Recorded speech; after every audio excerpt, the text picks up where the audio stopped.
Hey, so I've been contemplating this for a while, observing through social media um, what's trendy, and of course, individual behaviors as a reaction. And what I'm trying to convey with this is the nuances of group psychology. And the way that I look at it is that it's not just a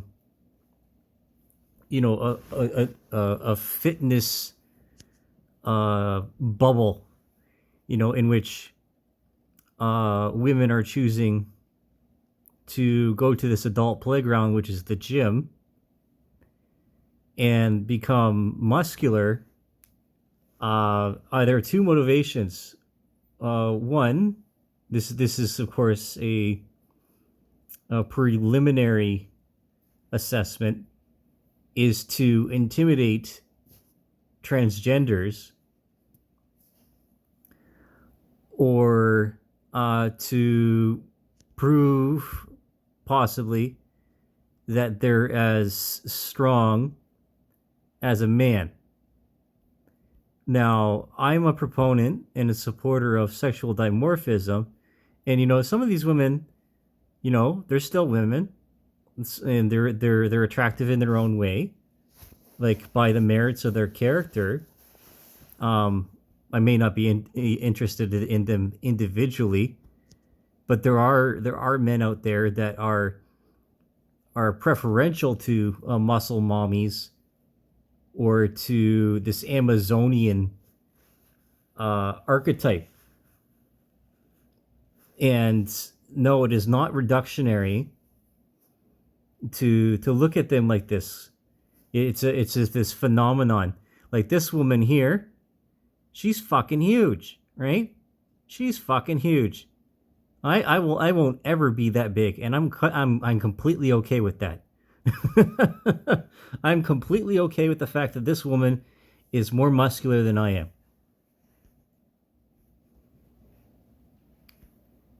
And then it's like the influences, say, of like Xena, warrior princess. Like this woman is seriously masculine with her jawline. I don't think this her haircut is all that complimentary, but I I don't think she gives a shit.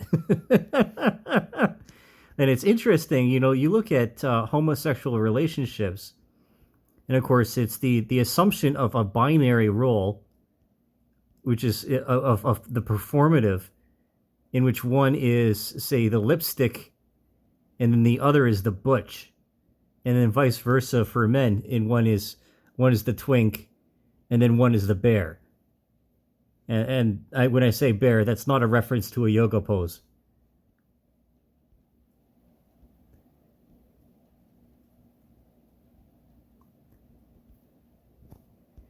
And this is the stuff I think about, um, because it's fascinating. It really is, and it's it. And then again, I look at lesbians, and I'm seriously annoyed by them. I'm seriously annoyed by lesbians. I'll say it right now. Their presence on social media is obnoxious.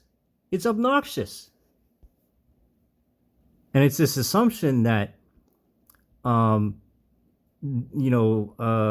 the biology follows the behavior, but it's the exact opposite.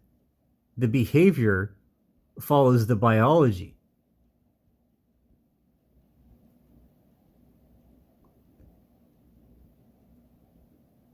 These a lot of these women, they are um, genetic. Um, I'm not going to say freaks, but they're very special. The majority of women cannot build this much muscle. And then I thought about this before, and I've seen things in which male bodybuilders, which are on testosterone injections, TRT, and then they start developing um, mammaries or breasts because their estrogen goes up to compensate for the increased testosterone levels.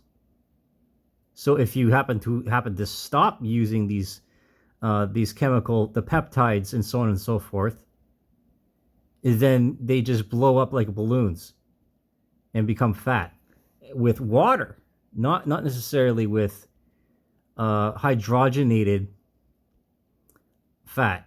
So like this is the thing. This is the final evolution of feminism. This is peak feminism, along with the sexual promiscuity, in which I referenced in another short or another shorter video under 10 minutes, in which I was called female chauvinist pig.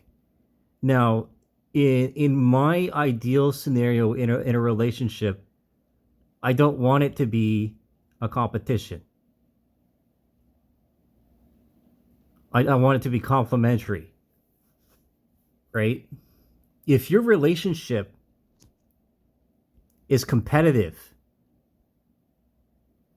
then quite frankly, in my opinion, you're competitive with each other. You're doing it wrong, because that leads to being antagonistic, and quite frankly, you might even start to undermine each other for attention or for uh, power dynamic within the relationship.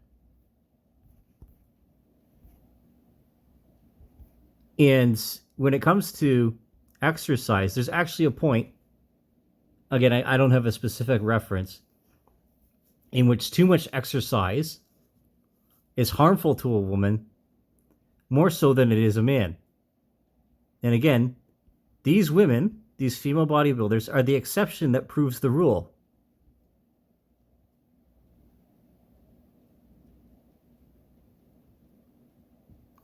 And so, I don't judge them. I admire them actually, for taking on this endeavor. But the ones that make it into this out proud and strong sort of thing, they're just insufferable. And honestly, it's just exhausting.